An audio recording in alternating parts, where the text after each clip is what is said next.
Mi nombre es la doctora Elena Marchesi. Soy investigadora en acústica arquitectónica en el Politécnico di Milano. Llevo 19 años midiendo el comportamiento del sonido en espacios cerrados y he documentado las propiedades acústicas de 147 iglesias y basílicas en Italia, Francia, Alemania y España. Conozco cada manera en que un espacio puede engañar al oído humano: los ecos focalizados, las resonancias modales, los efectos de difracción en columnas y bóvedas, las ilusiones auditivas producidas por reverberación asimétrica. Mi trabajo consiste exactamente en encontrar la explicación física de lo que la gente jura que escuchó y que no debería haber escuchado. El 16 de septiembre de 2025, 9 días después de la canonización de Carlo Acutis, recibí una llamada del padre Benedetto Traversi, guardián franciscano de la Basílica de Santa María de los Ángeles en Asís. Me dijo que en los días posteriores a la canonización habían llegado a la basílica múltiples peregrinos de manera independiente, sin haberse comunicado entre sí, describiendo haber escuchado algo en la capilla de Carlo Acutis que él no podía explicar y que quería que alguien con competencia técnica evaluara antes de que el asunto tomara una dirección que no pudiera controlar. Me preguntó si podía ir. Le dije que podía estar en Asís en 48 horas. Lo que encontré cuando instalé mis instrumentos en esa capilla destruyó en 4 días de medición la explicación que había preparado antes de llegar. No la explicación alternativa, la sobrenatural, que no es mi campo y sobre la que no voy a pronunciarme. La explicación física, la que yo había construido mentalmente en el tren desde Milán, basándome en los tipos de anomalías acústicas más comunes en espacios de ese tipo y en ese periodo del año. Esa explicación no sobrevivió el primer día de mediciones. 18 meses guardé esto dentro del ámbito técnico. Esta noche cuento todo. Llegué a la acústica arquitectónica por un camino lateral. Estudié física en Milán. Me especialicé en mecánica de fluidos y a los 28 años me ofrecieron un contrato en el laboratorio de acústica del Politécnico para un proyecto de restauración sonora de la Basílica de San Ambrosio. Me quedé porque el problema era más difícil de lo que parecía y los problemas difíciles me retienen. No soy creyente. Trabajo en iglesias porque las iglesias son los espacios acústicamente más complejos que existen en la arquitectura occidental, no por devoción. He pasado más horas de mi vida profesional dentro de templos católicos que la mayoría de los sacerdotes y lo he hecho siempre con un sonómetro en la mano y una hoja de cálculo abierta en el ordenador. La Basílica de Santa María de los Ángeles la conocía de un trabajo anterior. En 2016 había realizado un estudio acústico completo para un proyecto de instalación de sistema de sonido que finalmente no se ejecutó. Tenía en mis archivos los planos acústicos completos del edificio, los tiempos de reverberación por frecuencia, los coeficientes de absorción de cada material, los modos resonantes de la nave principal y de cada capilla lateral. Conocía ese espacio mejor que la mayoría de las personas que lo frecuentan. La capilla de Carlo Acutis es una capilla lateral de proporciones relativamente pequeñas, aproximadamente 9 metros de largo, 5 de ancho y 8 de alto, con bóveda de cañón, revestimiento de piedra caliza en paredes y suelo, y una reja de hierro forjado en la entrada que modifica parcialmente el comportamiento acústico de la apertura. En mi estudio de 2016 había documentado un tiempo de reverberación de 1,4 segundos a 500 hercios, un valor perfectamente consistente con las dimensiones y los materiales, sin particularidades acústicas notables, un espacio ordinario en términos sonoros. Llegué a Asís el 18 de septiembre. El padre Traversi me recibió con los testimonios recopilados hasta ese momento. 16 declaraciones escritas de peregrinos procedentes de México, Colombia, Polonia, Filipinas, Italia y España, recogidas de manera independiente por los franciscanos entre el 8 y el 16 de septiembre. Las leí esa tarde en el despacho del guardián. Las 16 declaraciones describían variaciones del mismo fenómeno. Los peregrinos, en momentos distintos del día y en distintas condiciones de afluencia de la basílica, habían escuchado en la capilla de Carlo Acutis un sonido que describían con términos diferentes pero convergentes. Una voz muy baja, casi un susurro, que no procedía de ninguna persona presente, que duraba entre 3 y 8 segundos, y que en la mayoría de los casos no era inteligible como lenguaje, pero que 3 de los 16 declarantes describían como conteniendo palabras reconocibles en italiano. Una peregrina mexicana de nombre Guadalupe Reyes Ortiz, de 52 años, maestra de primaria de Puebla, describía haber escuchado claramente 2 palabras en italiano que ella no hablaba, pero que había podido transcribir fonéticamente y que un compañero de peregrinación que sí hablaba italiano había identificado como non temere, no temas. Un peregrino polaco de nombre Krzysztof Wilk, de 38 años, ingeniero de Cracovia, describía haber escuchado un sonido que comparaba con el tono de una voz masculina joven hablando en voz muy baja, sin poder distinguir palabras, que duró aproximadamente 5 segundos y que cesó de manera abrupta cuando la persona que estaba arrodillada junto a él se levantó.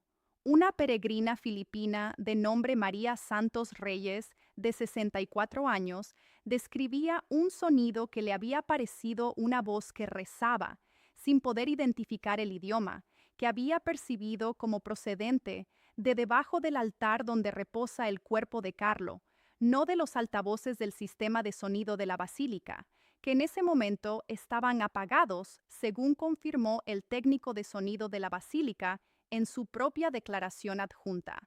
Leí las 16 declaraciones. Identifiqué los elementos comunes, procedencia percibida desde el interior de la capilla o desde el área del altar, duración breve, carácter de voz humana baja o susurro, ausencia de fuente visible, cese abrupto. Identifiqué también las variables, horarios distintos, condiciones de afluencia distintas, peregrinos sin contacto previo entre sí, idiomas maternos distintos. Construí mentalmente en el tren y terminé de construir esa tarde 3 hipótesis técnicas ordenadas por probabilidad. Primera, efecto de focalización acústica producido por la geometría de la bóveda de cañón que concentra sonidos ambientales de baja intensidad procedentes de otras partes de la basílica en un punto específico de la capilla. Segunda, transmisión de sonido a través de la estructura de piedra desde espacios adyacentes, incluyendo conversaciones de los guardias o del personal en zonas no visibles. Tercera, efecto psicoacústico de pareidolia auditiva, es decir, la tendencia del cerebro humano a interpretar ruido ambiental de baja intensidad como voz humana en condiciones de alta carga emocional, que en un contexto de peregrinación a la tumba de un santo recién canonizado sería estadísticamente esperable. La tercera hipótesis era la más probable antes de medir. La primera era la más elegante técnicamente. Las 3 eran verificables con los instrumentos que llevé. Instalé el equipo el 19 de septiembre durante el cierre nocturno de la basílica, entre las 9 de la noche y la medianoche. 2 micrófonos de condensador de membrana grande, Neumann KM184 en posiciones simétricas dentro de la capilla, un analizador de espectro en tiempo real, Brill Anker, tipo 2232, un registrador de datos con muestreo a 44.100 Hz y un micrófono de referencia en la nave principal a 15 metros de la capilla para correlación con fuentes externas. Empecé las mediciones el 20 de septiembre a las 7 de la mañana, con la basílica recién abierta y afluencia mínima. Durante las primeras 4 horas no registré nada fuera de los parámetros que mis modelos predecían. El ruido de fondo en la capilla estaba entre 28 y 32 decibelios, consistente con el nivel documentado en 2016.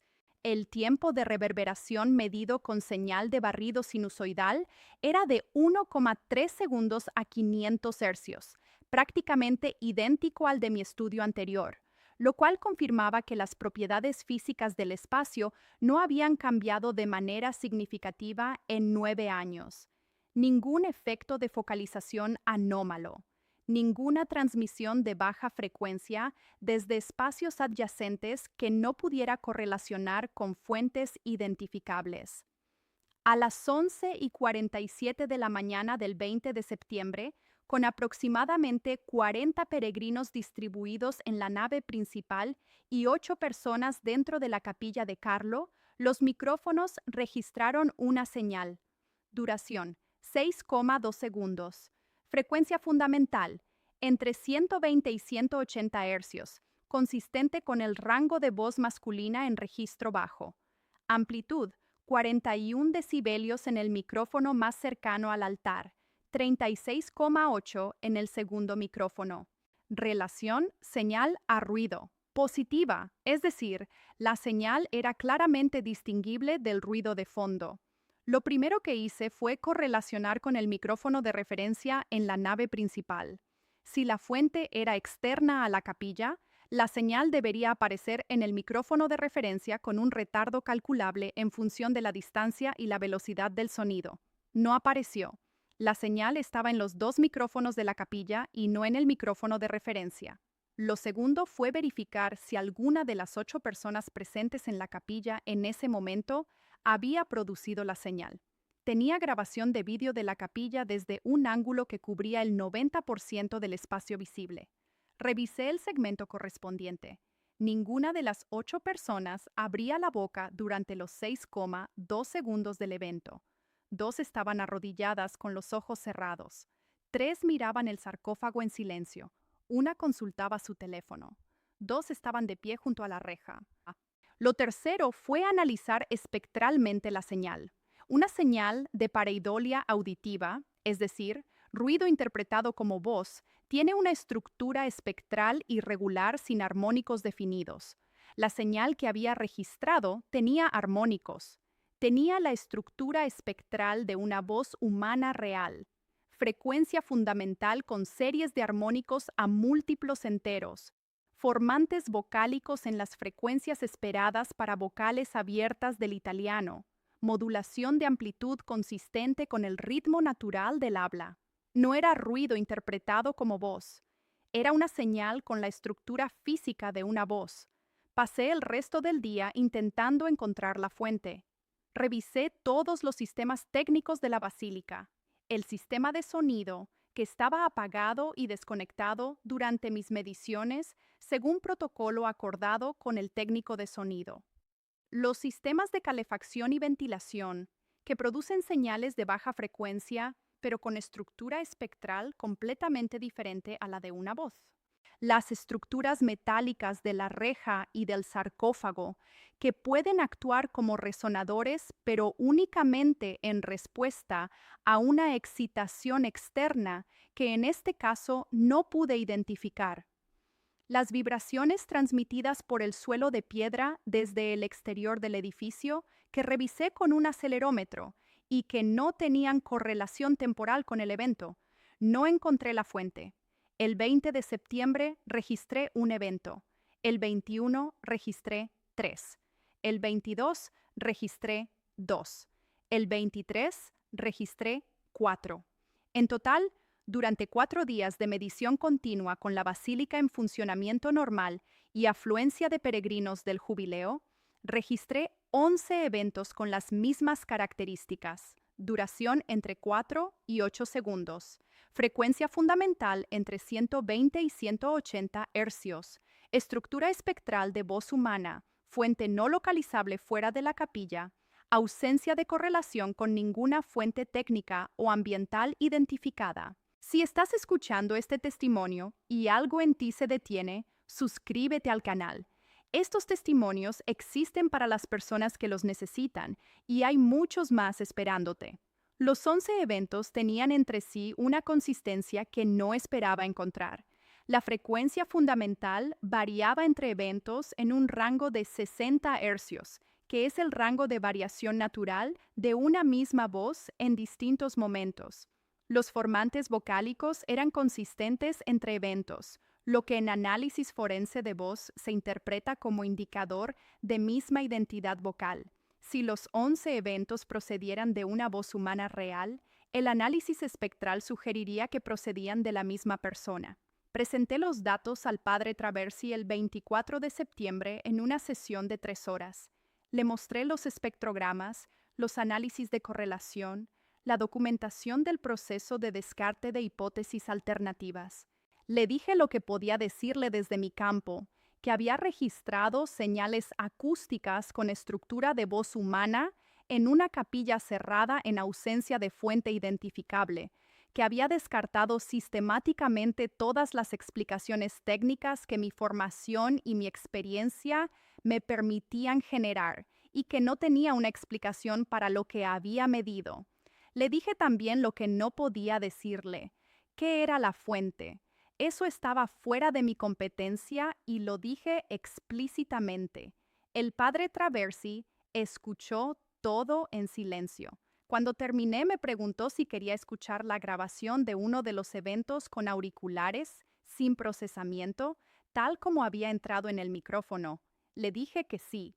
Lo que escuché en los auriculares durante esos 6,2 segundos no voy a transcribirlo porque no soy la persona adecuada para interpretar su contenido y porque mi declaración técnica debe mantenerse separada de cualquier interpretación de significado. Lo que sí puedo decir es que la señal era inteligible, que tenía la cadencia del italiano hablado en voz baja, que terminaba con una inflexión ascendente que en italiano corresponde a una pregunta o a una invitación. Guardé los datos en 2 discos duros independientes y entregué una copia a la postulación de la causa de Carlo Acutis en octubre de 2025. Entregué también el informe técnico completo con todos los espectrogramas y los análisis de correlación. El informe tiene 94 páginas y 3 anexos con los archivos de audio originales en formato doble UAV sin compresión. Redacté el informe con el mismo lenguaje que usaría para cualquier trabajo técnico. Descripción del método, descripción de los resultados, descripción del proceso de verificación de hipótesis, conclusión. La conclusión dice exactamente esto. Los eventos registrados tienen características acústicas consistentes con voz humana real. No ha sido posible identificar la fuente dentro de los marcos técnicos disponibles. Se recomienda análisis adicional por parte de expertos en acústica forense y en física de materiales porosos. No dice nada más. No dice nada sobre el origen sobrenatural. No dice nada sobre Carlo Acutis. Dice lo que los datos permiten decir y nada más, que es lo único que un informe técnico honesto puede hacer. Lo que yo digo esta noche, fuera del informe, es diferente. Tengo 47 años y 19 de carrera dedicados a encontrar la explicación física de lo que la gente cree haber escuchado. Mi trabajo ha desmontado docenas de supuestas anomalías acústicas en contextos religiosos, ecos mal atribuidos, resonancias interpretadas como voces, transmisiones de sonido a través de estructuras que los presentes no podían imaginar. En 147 iglesias analizadas he encontrado siempre la explicación. Siempre. Esta es la primera vez que no la encuentro. No sé qué significa eso.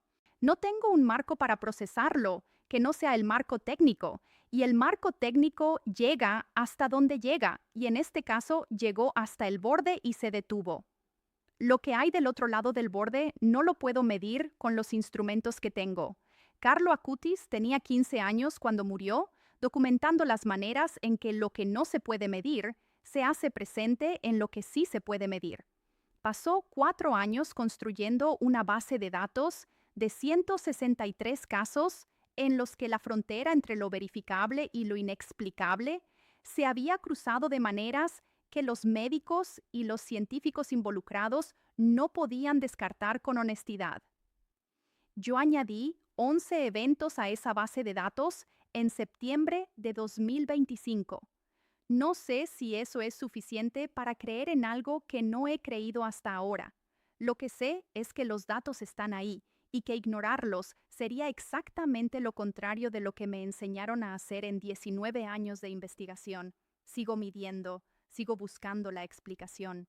Y mientras la busco, me quedo con la posibilidad, que antes no tenía, de que haya cosas que están más allá de lo que cualquier instrumento puede alcanzar y que sin embargo son más reales que cualquier medición.